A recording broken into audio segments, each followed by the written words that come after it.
Hello students, welcome to my YouTube channel Anant mathematics. Student, इस video में हम करने वाले हैं क्वेश्चन नंबर 1 एक्सरसाइज नंबर 5.8 जो कि रोल्स थ्योरम से रिलेटेड है। ओके स्टूडेंट्स, तो ध्यान देना, इस एक्सरसाइज में हमारे पास दो थ्योरम्स हैं। एक रोल्स थ्योरम है, सेकंड इसका कन्वर्स है जिसे कि हम LMVT थ्योरम बोलते हैं, Lagrange mean value theorem. But first sum में हमने क्या करना है, रोल्स थ्योरम के बारे में करना है। तो verify Rolle's theorem, Rolle's theorem को हमने वेरीफाई करना है for the function f(x) = x² + 2x + 8। x² + 2x + 8 हमारे पास फंक्शन है इसके लिए, ठीक है। और हमें इंटरवल दे रखा है -4 to 2। ओके, -4 से, ठीक है, 2 तक इसकी वैल्यूज़ दे रखी है x की हमारे पास। तो ये आपको मालूम है कि रोल्स थ्योरम एप्लीकेबल कब होती है, जब कोई फंक्शन कंटिन्यूज होता है, डेरिवेबल होता है और उस फंक्शन में f(a) = f(b) होता है। f(a) का मतलब है a हमारे पास ये -4 है मिनिमम वैल्यू x की, और b हमारे पास ये वाली वैल्यू है जो x की मैक्सिमम वैल्यू है इस फंक्शन में। ओके, तो अगर ये तीनों कंडीशन एप्लीकेबल हैं तो उस केस में क्या होता है, हमारे पास जो एक टेंजेंट है, ठीक है, जो कर्व है हमारे पास, जो फंक्शन दे रखा है उस पर एक टेंजेंट आएगा। वो टेंजेंट क्या होगा, एक्स एक्सिस के पैरेलल होगा। मतलब क्या है, वहाँ पर उस टेंजेंट का स्लोप क्या होगा, 0 होगा। राइट स्टूडेंट्स, तो ध्यान दें, तो पहली कंडीशन हमारे पास क्या है, hence you are given f(x) = हाँ जी x² + 2x + 8 है, और x की वैल्यू हमारे पास क्या है, x की वैल्यू है -4 to 2। हाँ जी, पहली कंडीशन में हम क्या देखेंगे कि ये वाला फंक्शन कंटिन्यूस फंक्शन है या नहीं है, ठीक है।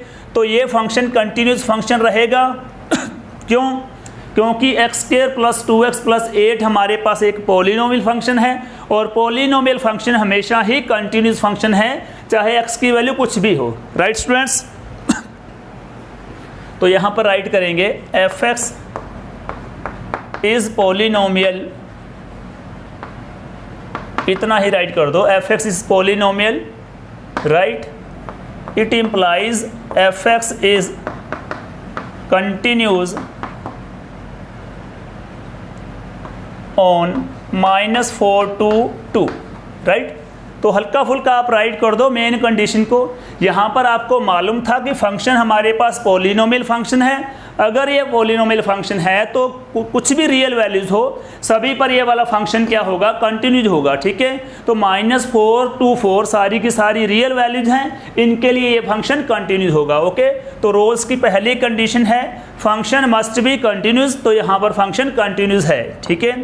सेकंड हमारे पास क्या है, इसका डेरिवेशन निकालना पड़ेगा।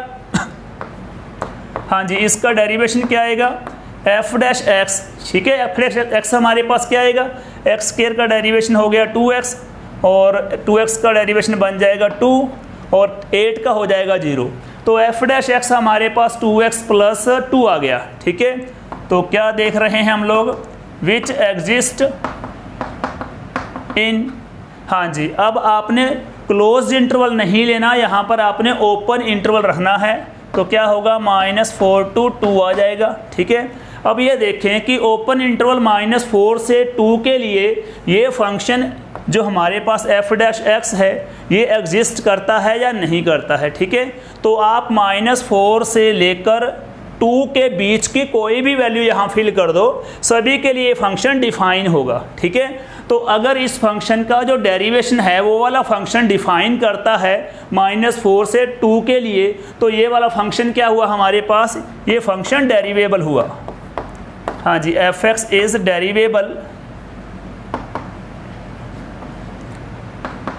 हाँ जी, डेरिवेबल इन -4 to 2, ठीक है। -4 से लेकर 2 तक की कोई भी वैल्यू यहाँ फिल करके देख लो, सभी के लिए फंक्शन डिफाइन होगा, मतलब अनडिफाइन कहीं नहीं आएगा। ओके, तो इसका मतलब है ये जो f(x) है वो डेरिवेबल है, ठीक है, इस इंटरवल के लिए। यहाँ -4 और 2 जो हमारे पास पॉइंट्स हैं इनको नहीं लेंगे, -4 से 2 के बीच के जो पॉइंट्स हैं उनको आपने लेना है, ठीक है। तो थर्ड हमारे पास पॉइंट कौन सा है, f(a) = f(b) होना चाहिए। ए हमारे पास क्या है, this value is A and this is B, right. पहले एफ ऑफ ए निकालो, यानी कि एफ ऑफ -4। हाँ जी, एफ ऑफ -4 क्या बनेगा, यहाँ पर फिल कर दो -4 का स्क्वायर 16, यहाँ -4 फिल करो -8 और ये प्लस में 8 है आगे, तो ये हमारे पास बन गया 16। Next f of B, B की वैल्यू हमारे पास है 2। हाँ जी, 2 फिल कर दो, तो 2 का स्क्वायर हो जाएगा 4 प्लस 2 × 2 हमारे पास 4 हो जाएगा, प्लस में क्या है 8 है, 4 + 8 बन गया 16। मतलब f of -4 equal to f of 2 आ रहा है। मतलब f of A equal to f of B हमारे पास है, ठीक है। तो रोल्स की पहली कंडीशन क्या है, रोल्स में सबसे पहले हम यही चेक करते हैं कि क्या फंक्शन कंटिन्यूस है, क्या फंक्शन डेरिवेबल है, क्या फंक्शन में f of A equal to f of B है। अगर फंक्शन में ये तीनों कंडीशन हैं, सेटिस्फाई हैं, तो उस केस में क्या होता है, फंक्शन में जो टेंजेंट होता है, ठीक है, वो हमारे पास हॉरिजॉन्टल होता है, यानी कि एक्स एक्सिस के पैरेलल होता है। मतलब उस फंक्शन का जो डेरिवेशन आता है किसी स्पेसिफिक पॉइंट पर, वो 0 आता है।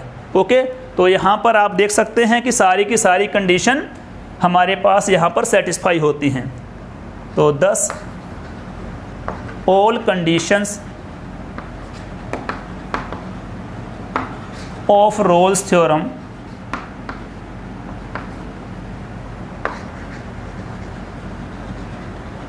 Are satisfied. ओके, सारी की सारी कंडीशन, जो जितनी 3 कंडीशन हैं रोल्स थ्योरम की, वो सेटिस्फाई होती हैं यहाँ पर, ठीक है। तो इसका मीनिंग क्या है, now f dash c equal to 0। Okay, for some c belong to A to B की वैल्यू दे रखी है हमें -4 to 2। ओके, सुन ले दोबारा, अगर फंक्शन कंटिन्यूस है, डेरिवेबल है, f of A equal to f of B है, मतलब जितनी भी कंडीशन है रोल्स की वो सारी सेटिस्फाई होती हैं, तो क्या होगा, f dash c equal to 0 होगा, टेंजेंट का स्लोप 0 होगा, कहाँ पर, सी पॉइंट पर। और सी किससे रिलेट करेगा, सी जो रिलेट करेगा वो जो हमारे पास इंटरवल दे रखा है उस इंटरवल से रिलेट करेगा। बस ये ध्यान रखना कि आपको दिया होगा क्लोज्ड इंटरवल, आपने यहाँ पर लेना है ओपन इंटरवल, यानी कि सी की वैल्यू -4 नहीं हो सकती, 2 भी नहीं हो सकती, -4 और 2 के बीच में आएगी, राइट। हाँ जी, तो f dash c equal to 0, ठीक है। एफ डैश सी कैसे निकालेंगे, एफ डैश एक्स आपने निकाला हुआ, ये देखो ध्यान से, एफ डैश एक्स हमारे पास 2x + 2 है। अब x की वैल्यू आपने फिल करनी है c, तो यहाँ पर क्या हो जाएगा 2c + 2। हाँ जी, 2c + 2 इक्वल टू 0 हो जाएगा। तो 2c इक्वल टू हमारे पास -2 हो गया। c की वैल्यू हमारे पास क्या आएगी, -2/2। हाँ जी, ये कैंसिल कर दो, तो c की वैल्यू हमारे पास आ गई -1। अब बस इतना चेक करना है कि जो -1 है वो इस इंटरवल में है या नहीं है, ठीक है। तो नेचुरली बात है कि -1 इस इंटरवल में ही आएगा, तो यहाँ पर लिख दो बिलोंग टू -4 to 2, ठीक है। तो क्या है रोल्स ये कहता है कि अगर कोई फंक्शन कंटिन्यूस है, डेरिवेबल है, f of A equal to f of B है, तो उस फंक्शन में सी की एक ऐसी वैल्यू होगी, ठीक है, जो कि ओपन इंटरवल से बिलोंग करेगी, ठीक है। कब करेगी, जब उस फंक्शन पर या उस फंक्शन के कर्व पर, ठीक है, एक टेंजेंट होगा, वो टेंजेंट हमारे पास एक्स एक्सिस के पैरेलल आएगा। अगर वो टेंजेंट एक्स एक्सिस के पैरेलल है तो उस टेंजेंट का स्लोप 0 होगा, इसलिए हमने एफ डैश सी को 0 के इक्वल रखा है, ठीक है। तो यहाँ पर f dash c equal to 0 रख के हमने सी की वैल्यू निकाल ली। मतलब क्या है कि जब हम लोग सी की वैल्यू -1 फिल करेंगे, स्लोप क्या आएगा, स्लोप हमारे पास 0 आएगा। चेक कर सकते हैं, यहाँ पर सी की वैल्यू -1 भरो, एफ डैश एक्स, इसका मतलब क्या है, ये टेंजेंट का स्लोप है, ठीक है। यहाँ पर आपने -1 फिल की सी की वैल्यू, तो -2 + 2 0 आ गया, ठीक है। तो 0 आ गया, इसका मतलब है कि सी की वैल्यू 1 पर जो टेंजेंट है वो हमारे पास जो एक्स एक्सिस है उसके पैरेलल है, तभी इसका स्लोप 0 आया है। ओके स्टूडेंट्स, तो यहाँ पर रोल्स थ्योरम सेटिस्फाई होती है, वेरीफाई होती है, कह सकते हैं Rolle's is verified. Okay students, तो ये था sum number first exercise number 5.8, ठीक है, जिसमें आपने रोल्स थ्योरम चेक की कि वेरीफाई होती है या नहीं होती। पहले आप ये चेक करेंगे कि रोल्स थ्योरम एप्लीकेबल है या नहीं है। एप्लीकेबल का मतलब है कि फंक्शन कंटिन्यूज है या नहीं है, डेरिवेबल है या नहीं है, f of A equal to f of B है या नहीं है। अगर ये तीनों कंडीशन सेटिस्फाई होती हैं तो हम चेक करेंगे कि अब ये वेरीफाई होगी या नहीं होगी। वेरीफाई होगी या नहीं होगी का मतलब ये है कि क्या आपके पास सी की ऐसी वैल्यू आएगी, ठीक है, जो इस ओपन इंटरवल से रिलेट करेगी या नहीं करेगी, ठीक है। लेकिन ये ध्यान रखना, सी की वैल्यू निकालने के लिए स्लोप को 0 के इक्वल रखना है, क्योंकि यहाँ पर जो टेंजेंट का स्लोप है वो एक्स एक्सिस के पैरेलल है। मतलब क्या है, f dash c equal to 0 है। ओके स्टूडेंट्स, तो f dash c equal to 0 रख के सी की वैल्यू निकाल लो। तो वो सी की वैल्यू चेक कर लो कि ये ओपन इंटरवल में है या नहीं है। अगर वो सी की वैल्यू ओपन इंटरवल में है तो रोल्स थ्योरम आपकी वेरीफाई हुई। अगर बाई चांस सी की वैल्यू इससे रिलेट नहीं करती है तो Rolle's theorem is not verify आप राइट करोगे। ओके स्टूडेंट्स, तो ये था sum number first. Okay, all the best, thank you so much.